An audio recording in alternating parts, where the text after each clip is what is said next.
La Agenda 2030, bueno, para mí es el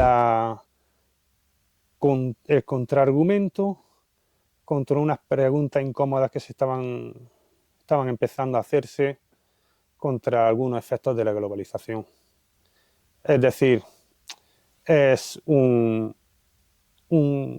paquete de argumentos para que el proceso de deslocalización en favor de otros países siga avanzando.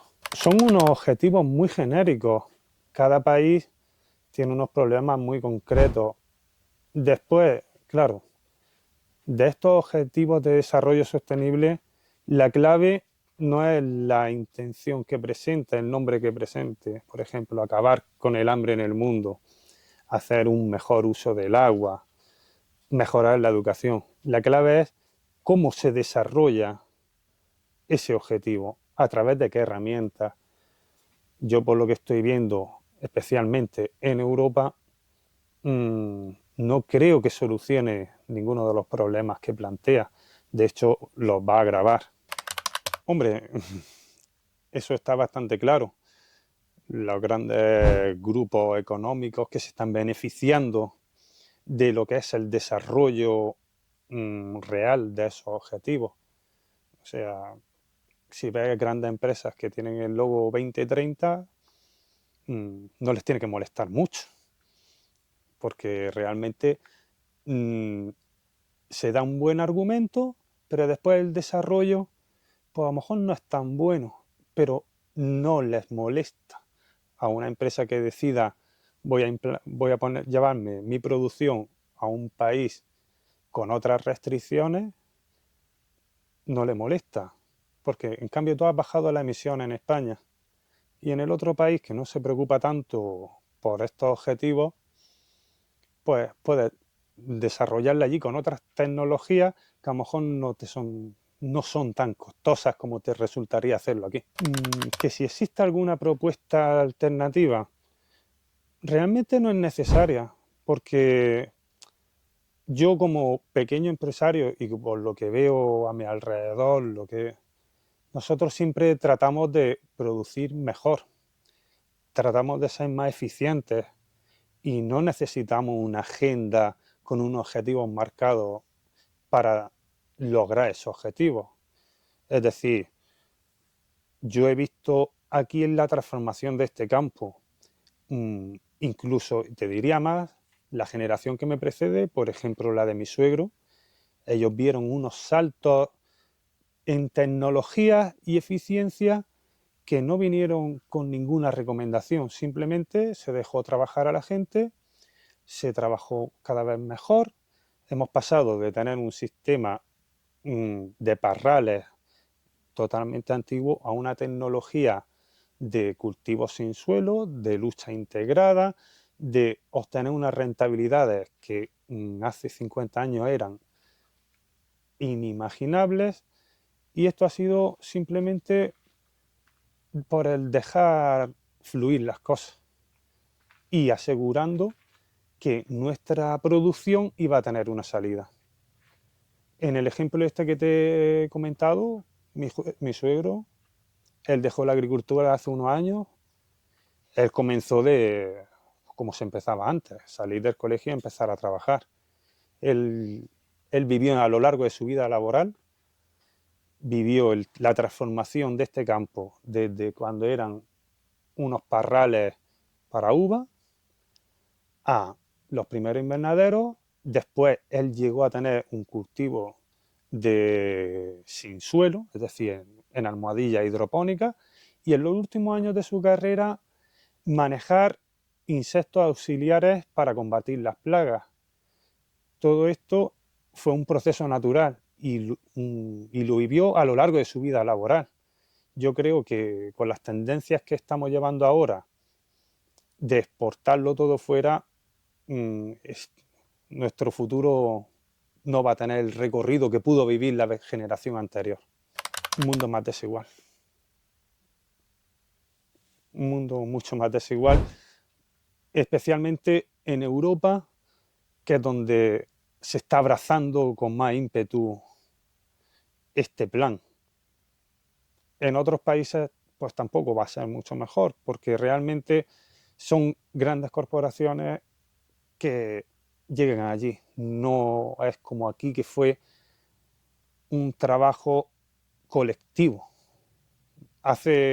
Curiosamente, hace 20 años, la ONU ponía como ejemplo el campo de Almería como éxito colectivo, en el que pequeños productores crearon un sistema que benefició a todo el entorno social de la zona. Ahora ya han cambiado las tornas y ahora contaminamos y cosas que ya no son tan elogiosas. El principal problema con el que se encuentra el pequeño productor es la competencia por el espacio en la distribución. Es decir, estamos observando como cada año las grandes empresas del sector agrícola copan cada vez más el acceso a la distribución, que al fin y al cabo es nuestra salida, es nuestra rentabilidad. Nosotros tenemos la rentabilidad cuando se venden los productos. Si estas empresas cada vez abarcan más, ocupan más en ese espacio, nosotros no tenemos la capacidad de competir con ellos, porque ellos tienen un acceso preferente a esa comercialización. Hemos visto casos, por ejemplo, de aquí tirarse género, por ejemplo, sandía, mientras están entrando sandías de Senegal, de Marruecos, o incluso hace 3 semanas, a nosotros nos cortaron la venta de berenjena de segundas categorías, mientras se estaban detectando que estaban llegando partidas superando los niveles de residuos de Burkina Faso. No es un país que está aquí al lado, Burkina Faso. ¿Por qué? La rentabilidad para el comercializador, productor, que suele ser un tándem, es mucho mayor en uno de esos países que en España. Nosotros nos vemos sometidos a toda la legislación en todos los aspectos, que, siendo sincero, me parece correcta. Es decir, tenemos que avanzar hacia un sistema en el que cada vez seamos más limpios, en el que seamos más eficientes, gestionemos mejor los recursos, pero, claro, no me puedes dejar después solo en el mercado frente a quien no está sometido a esas reglas. Yo no es decir que yo no quiero que a mí me permitan cultivar como hace 50 años. Estoy de acuerdo que tenemos que se ha evolucionado, se puede evolucionar más, pero claro, si queremos seguir evolucionando, tienes que cortar esa competencia. Yo no puedo dejar que este cultivo se me vaya de una virosis, se me vaya de un problema con hongos, porque no puedo usar unos recursos. Y en cambio, el productor extranjero sí tiene herramientas para combatir esas enfermedades. Es el desequilibrio que tenemos.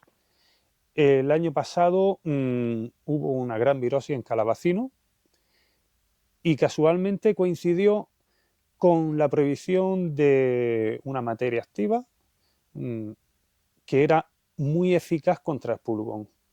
Se arrancaron hectáreas y aumentó las entradas de Marruecos, donde no está prohibido ese producto. Sobre fitosanitarios, las imposiciones de la Unión Europea son muy restrictivas, pero esto hay un plano que no se conoce tampoco mucho, es que a las imposiciones que te marcan las autoridades se añaden las que te añaden las comercializadoras.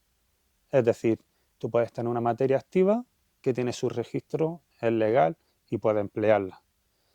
Pero ahora te llega X distribuidor, que es una cadena inmensa de supermercados, y dice, pues tal materia activa, aunque sea legal, no la quiero. Y tú, si quieres comercializar con ellos, si quieres que te compren el género, no puedes llevar esa materia activa. En cambio, después traen de otros países y no cumplen esas normativas. Es decir, hay un doble baremo. Nosotros tenemos determinadas materias que no es que tengamos un límite de residuos, ¿no? Una cantidad máxima que puede llevar, que podamos usar. Es que directamente están prohibidas. Pero en cambio, esas materias que están terminalmente prohibidas, se permite en países de terceros países que la incorporen y tienen su límite máximo de residuos, el MR que le hablamos nosotros aquí. Claro, la principal premisa de la directiva ECO es prescindir de la síntesis química. Las plantas necesitan 3 componentes principales: nitrógeno, potasio y fósforo. El nitrógeno es más difícil de encontrar porque fósforo y potasio se pueden encontrar vía mineral, pero el nitrógeno no. De hecho, la gran revolución que vivió la humanidad fue cuando se descubrió la síntesis de la molécula de nitrógeno, el proceso Haber-Bosch, a través de la obtención del amoníaco. Desde ese momento la agricultura sufrió una revolución. La pérdida de cosechas cada vez fue menor. Los cultivos eran más productivos. Se lograba alimentar a más gente con menos superficie. El planteamiento del eco, tal y como lo están haciendo, supone un retroceso. Tú puedes aportar nitrógeno vía materia orgánica, residuos triturados, pero no cubre las necesidades de un cultivo para llevarlo al máximo, como se puede llevar uno de estos. Estamos hablando de producciones que pueden llegar hasta el 40% menos, a igual superficie. Eso no puede ser un avance. Emplear más superficie para menos alimento es retroceso. En eco es más difícil controlar las plagas. Entonces eso lleva a plantas, por ejemplo, el creontades, que es un bichito que pica el pimiento y se pudre. Si tú no tienes los recursos para controlar esa plaga, el invernadero, la finca, el campo, lo que tú quieras, va a estar lleno de pimientos podridos, la melaza que crea la mosca, no, la planta sufre, mira cómo sufre eso. La planta sufre y no obtiene su potencial. Una planta sin plagas desarrolla más. Una planta con plagas se dedica a protegerse de esa plaga. Aspecto más feo, peores olores y sobre todo y más importante, menos producción. Aquí hace 20 años se implantó la lucha biológica a raíz de una crisis que hubo por el empleo de fitosanitarios. Se decidió probar una nueva estrategia que consistía en introducir insectos depredadores. La producción aumentó un tanto por ciento muy considerable, porque un tratamiento no es inocuo, sufre la planta un poquito. Al no tener tantos tratamientos, la planta pudo desarrollar mejor y obtener más producción. Pero es lo de siempre, no es o blanco o negro. Para que la lucha biológica sea efectiva, necesita una herramienta de productos químicos para ayudar a esos depredadores en su labor de acabar con la plaga. Ni química sola ni insectos solos pueden controlarlo. Es un equipo y se debe combinar. Así obtenemos más producción y muchísima mejor calidad, y el consumidor obtiene aún más garantía. Yo no acabo de verlo. Realmente un entorno agrícola genera su propio ecosistema. Nosotros yo hablo de la experiencia de lo que he podido ver y vivir. En los últimos años que hemos reducido o se han implantado otro tipo de productos fitosanitarios más específicos, más evolucionados, que responden a una necesidad específica, no los antiguos de amplio espectro que arrasaban con todo, hemos vuelto aquí a ver especies que no se veían. Aquí han surgido de nuevo incluso insectos beneficiosos que teníamos y a un entorno, diríamos que agrícola industrial, o sea, la agricultura llevada a su máximo potencial. No son incompatibles lo uno con lo otro. El campo provee a muchas especies, no deben de ser incompatibles, en mi opinión. Más que normativas, que hay ya muchas, pero tienen ya tiempo, es la falta de perspectiva para las inversiones que nos permitan afrontar los retos del futuro. El agua es fundamental en la agricultura. Si creemos que emplear agua en agricultura es desperdiciarla, no tenemos salida. El agua debe de usarse, gestionarse bien, utilizar las tecnologías que tenemos para optimizar su uso, como hacemos aquí. El problema es que no hay ganas de invertir, tampoco hay ganas de dar solución, porque en todo esto seguimos el mismo proceso de lo que hemos estado hablando todo el rato.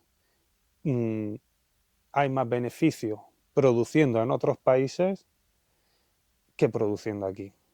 Mientras nosotros, la Junta de Andalucía, nos ponían unos cánones por el uso de nuestros pozos comunales, plenamente legales, plenamente establecidos, se financiaban pozos en Marruecos con dinero de la Junta de Andalucía.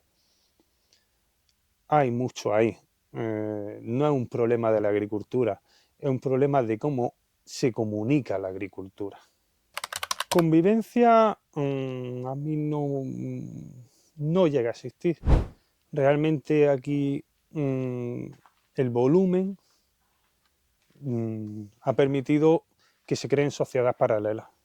Es decir, no se integran, no hay una convivencia en el día a día. Ellos están en torno a sus comunidades, se mueven, van a sus comercios, van a sus locales de ocio y no hay una convivencia. Son sociedades que viven espaldas una a la otra. ¿Es bueno? ¿Malo? No lo sé, pero a mí me choca que haya zonas que no responde a lo que es el estándar que te puedas ir moviendo por otras zonas de la provincia. Es decir, llegas y dices, es que no ves puntos de referencia que puedas tener tú en otros pueblos, en otras ciudades. Son como ciudades implantadas y no hay convivencia. Más que ley distinta es que viven de espaldas a nuestra realidad. Ellos tienen sus usos, tienen sus costumbres y realmente no hay una integración en lo que podría ser el modo de vida nuestro. Siguen rigiéndose por sus costumbres. Ellos, es lo que te he comentado, hacen uso de sus comercios, de sus locales de ocio, entonces realmente no hay una integración en lo que podríamos decir nuestro modo de vida. Pues se traduce en que tienes colegios donde la mayoría son inmigrantes, que realmente no debería haber ningún problema, pero claro, son familias que a lo mejor los padres aún no hablan totalmente español, los hijos no lo pueden hablar, pero no tienen un nivel profundo y sobre todo no tienen la capacidad de llevar el ritmo que lleva un chico al que sus padres ayuden en casa. Eso lo que hace es bajar el nivel de las clases, y si no puedes permitirte un concertado o un privado, pues te ves encerrado ahí en ese burbuja que se está viendo que aquí han proliferado muchos concertados y privados cuando hasta hace 2 días pues no lo había, totalmente. Más que, y ya yo no me atrevería a decir incompatibilidad, es que no hay voluntad. No sabemos si puede ser compatible y no. No hay voluntad. Al tener una comunidad tan grande a la que acogerse, no se ven en la necesidad de integrarse. Pueden permanecer perfectamente con sus usos, con sus costumbres. No necesitan. Si tienes una comunidad que te provee de todo lo necesario, no tienes nada que coger de la otra. Entonces, no hay enriquecimiento, como dicen.